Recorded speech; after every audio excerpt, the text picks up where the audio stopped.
Sejauh ini Pak, dengan adanya Bale, seberapa besar kontribusinya bagi penambahan jumlah nasabah, kemudian penyaluran kredit, dan ke depan ditargetkan akan seperti apa Pak, didorong lagi?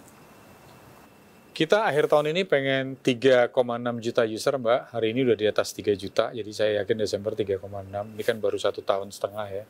Kemudian akhir tahun depan pasti di atas 5 juta gitu ya. Dan memang udah kalau kita ngeliat 2 bulan terakhir, 3 bulan terakhir, sebulan 200.000 new usersnya. Luar biasa kan, begitu buka online onboarding tuh sebulan bisa 200.000. Luar biasa. Kalau di kredit kita setiap tahun tuh 220.000 sampai 280.000 lah kira-kira. Jadi setiap hari kerja di BTN tuh mengakadkan KPR itu 1.000 setiap hari kerja. 1.000 rumah kita deliver ke masyarakat setiap hari. Nah, yang kita lagi mau rubah memang ada berapa bisnis proses di KPR ini yang mesti lebih simpel lagi, lebih digital lagi. Karena kami mimpinya dari 5 hari jadi tinggal 3 hari bisnis proses di KPR. Yang belum bisa nih memang harus ketemu notaris, itu mesti. Kedua, melihat agunan, lihat rumah, itu juga. Nah itu yang belum bisa kita reduce supaya bisa lebih cepat. Tapi kalau udah bisa 3 hari aja, itu udah oke banget. Karena best practices di berbagai tempat, kalau mortgage, beda dengan KTA 1 hari mungkin bisa ya. Tapi kalau mortgage itu karena ada unsur agunan yang mesti dilihat, ya unsur rumahnya gitu, yang mesti dicek oleh si pembeli maupun oleh bank. Nah itu kita harus menuju bisa 3 hari bisnis proses deal done dan clean. Dipersingkat ya Pak, dari sekitar 5 hari jadi 3 hari. Karena itu udah jadi kebutuhan orang. Orang nggak sabar. Makin kesini kan orang makin nggak sabar. Everything mesti cepat, bagus, murah. Maunya kan gitu tuh orang-orang sekarang. Dan itu yang disesuaikan oleh BTN ya Pak? Betul. Dengan kondisi yang sangat dinamis ini. Betul. Pak Nixon, kita tahu BTN ini kan dikenal juga sebagai bank yang DNA-nya ini cukup kuat pada sektor perumahan. Tapi tentunya kita ingin mengetahui lebih dalam bagaimana upaya BTN untuk mungkin lebih dekat dengan masyarakat dan juga lebih berdampak luas bagi masyarakat Indonesia.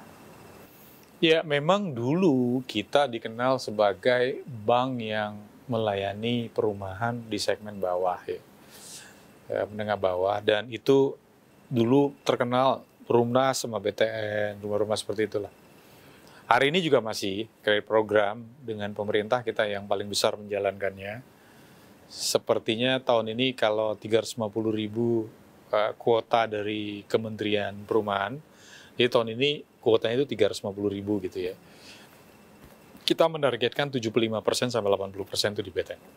Kira-kira tinggal dikalikan aja dari 350.000. Emang ini lot lah di Indonesia gitu ya, dari mulai nyiapin rumah, sampai rumah jadi, sampai deliver. Kerjasama sama developer, kontraktor, notaris, KJPP, dan seterusnya. Nah, hari ini memang pemerintah dengan program 3 jutanya rumah, kita sampaikan bahwa kalau government punya 350.000 programnya, tambah usaha swadaya, tambah yang komersial di masing-masing bank, hitungan kami sih bisa 600.000, 700.000 rumah setahun. Ya kan, di luar kalau ada investor asing masuk lagi gitu ya.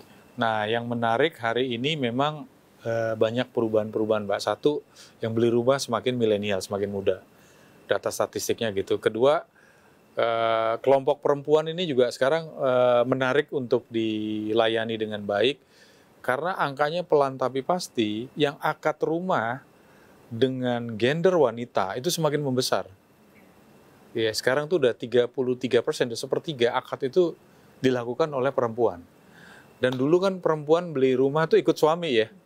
Hari ini banyak belum menikah juga udah akad rumah.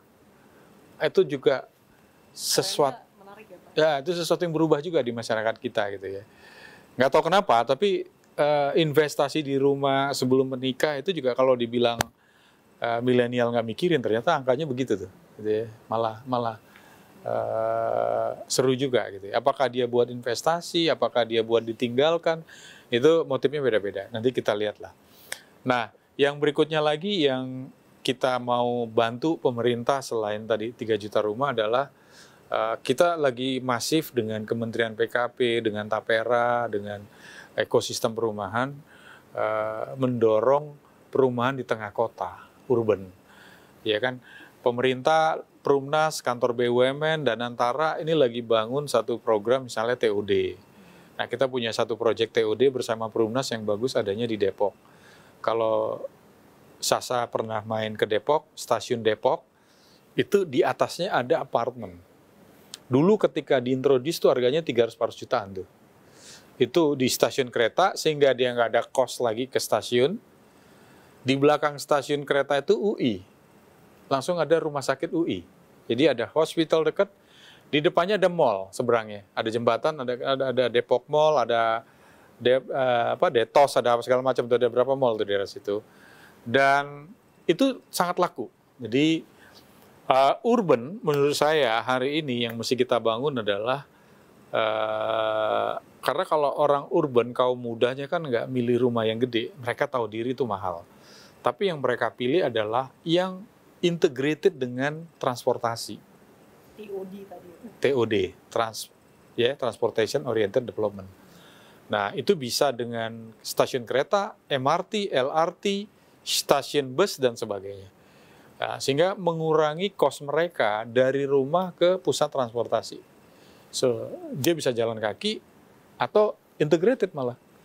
Gitu ya. Nah, ini yang mau kita kembangkan di perkotaan. Dan dengan berbagai upaya-upaya yang tengah dilakukan BTN, tentu kita ingin mengetahui lebih lanjut juga, Pak, seperti apa target-target yang ingin dicapai dalam 1 hingga 3 tahun ke depan. Apalagi kita tahu juga dari pemerintah ada insentif PPNDTP yang Pak diperpanjang hingga akhir tahun 2025. Iya, pasti 350.000 itu ya. Tapi kami juga ingin memperluas, kami lagi ngusulin ke Tapera, Kementerian PKP, boleh nggak KPR subsidi ini nggak cuma beli rumah baru, tapi KPR subsidi ini juga menjalankan how to democratize kepemilikan rumah ke seluruh orang Indonesia. Itu satu. Kedua, bagaimana kita membuat rumah nggak layak huni jadi layak huni. Itu juga PR yang gede loh sebenarnya. Nah, saat ini KPR subsidi hanya berlaku bagi pembelian rumah baru. Tapi kan kalau kita lihat di Indonesia, ada 19 juta rumah, ada tapi nggak layak huni. Satu. Dan di perkotaan jumlahnya banyak. Di Jakarta aja kalau saya baca 1,7 juta rumah di Jakarta nggak layak huni untuk berbagai-bagai alasan. Gitu ya. Bisa karena ukurannya, bisa karena sirkulasi udara, bisa karena MCK-nya nggak jelas, dan seterusnya, dan seterusnya. Nah, kita dengan limit yang sama kalau beli rumah, katakanlah kalau di Jabodetabek 185 juta, ini kita kasih buat orang Jakarta untuk merenovasi rumahnya. Kan jadi layak huni. Walaupun di gang tapi jadi lebih rapih. Gitu ya. Nah, ini juga lagi kita usulkan. Sehingga Jakarta misalnya, atau Surabaya, atau Medan, atau Semarang, kota-kota Indonesia besar yang memiliki persoalan rumah tidak layak huni, Pemdanya kebantu rumahnya jadi lebih rapi dengan skim yang sama. Kedua, sekarang ada lagi KUR perumahan yang sudah dikeluarkan pemerintah. Ini juga instrumen baru. Kan selama ini banyak pedagang dapat KUR buat modal kerja. Itu udah jalan, bagus, gitu ya. Tapi dia nggak punya kredit buat bangun rumah di atas tokonya atau di samping tokonya, atau dia bangun rumah sekaligus toko. Itu yang nggak ada. Gitu ya. Itu butuh kebutuhan baru. Nah, pemerintah, Kementerian Perekonomian, PKP, dan Kementerian Keuangan bersama industri diskusi, akhirnya keluarlah KUR perumahan sampai 500 juta rupiah. Ini bisa buat beli, bangun, atau renovasi. Nah, mudah-mudahan cara-cara kreatif baru ini membantu baik itu wira swasta, pegawai berpenghasilan tetap, dengan cepat bisa memiliki rumah yang layak huni. Karena kita mesti ingat, rumah adalah salah satu kebutuhan pokok selama kita hidup, selain sandang dan pangan. Kedua, peradaban dimulai dari keluarga, artinya dari rumah. Jadi kebayang kita mau ngomong peradaban tapi orang nggak punya rumah, itu pasti membingungkan. Kedua, COVID juga semakin membuktikan. Waktu COVID apa yang terjadi? Semua mewajibkan work from home. Kebayang nggak ada home-nya? sekarang kalau ada orang harga rumah di Kerawang 170 juta misalnya, dengan harga rumah di Bekasi 250 juta, kualitasnya pasti mirip. Karena masalah harga lahan. Jadi kita sarankan begini, boleh nggak subsidi ini kita perluas sampai 250 juta. Tapi saya udah mulai ngomong kualitas sekarang. Ya, saya akan ngomong terus ke pemerintah tentang improvement of quality. Jadi kan sekarang ini quantity dikejar ya. Tapi saya sering bilang kita jangan sampai menciptakan kawasan kumuh baru. Karena itu akan jadi dosanya kita. Gitu. Akan jadi PR besar buat the next generations. Jadi saya udah bilang, ini kayaknya rumahnya harganya mesti dinaikin limitnya supaya lebih layak huni. Contoh, tanahnya kalau sekarang kan rata-rata 60. Nah, dengan 250 juta mungkin bisa 72. Kedua, ada tambah dapur. Jadi yang sekarang itu dapur tuh nggak wajib. Nah, dapur tuh menurut saya wajib. Itu sama seperti 2 kamar tidur, 1 kamar mandi, gitu ya. Ada ruang tamu dan keluarga, tapi juga harus ada dapur. Menurut saya wajib ada dapur. Gitu ya, karena untuk kebutuhan pokok namanya pangan. Gitu. Nah, itu yang lagi kita usulkan pemerintah sedikit naik, tapi kualitinya naik. Jadi kita atur di quality. Karena saya nggak mempercayai rumah itu dikecilin di Indonesia.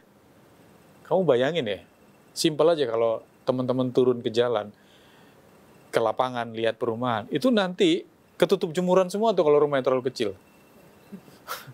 Ya orang Indonesia kan suka jemurin di depan, gitu kan. Ketutup jemuran semua dan betapa kumuhnya tuh nanti. Gitu ya. Dan orang Indonesia tuh masih keluarga besar. Jadi kalau kita punya rumah, itu pasti orang tua masih suka nginep. Mertua datang nginep, ada ipar, keluarga, dan sebagainya. Jadi kebayang kalau dia terlalu kecil. Ya, ini saya ngebayanginnya seperti itu. That's why kita bilang, coba deh yang dari 60 meter persegi jadi 72. Jadi limitnya dinaikin dan kasih dapur. Jadi lebih layak huni lagi gitu ya. Nah itu yang lagi kita diskusikan dengan pemerintah. Perluasan jenis kepemilikan dari hanya beli baru menjadi renovasi dan bangun, tapi yang kedua juga perluasan harga. Nah mudah-mudahan dengan cara ini kita nggak ngomong quantity saja 3 juta atau 1 juta whatever, tapi kita juga sudah mulai ngomong quality of life. Jangan sampai kita menciptakan kawasan kumuh baru, itu yang saya benar-benar berusaha hindari gitu. Itu yang kita usulkan ke pemerintah sebagai pengambil kebijakan dan policy.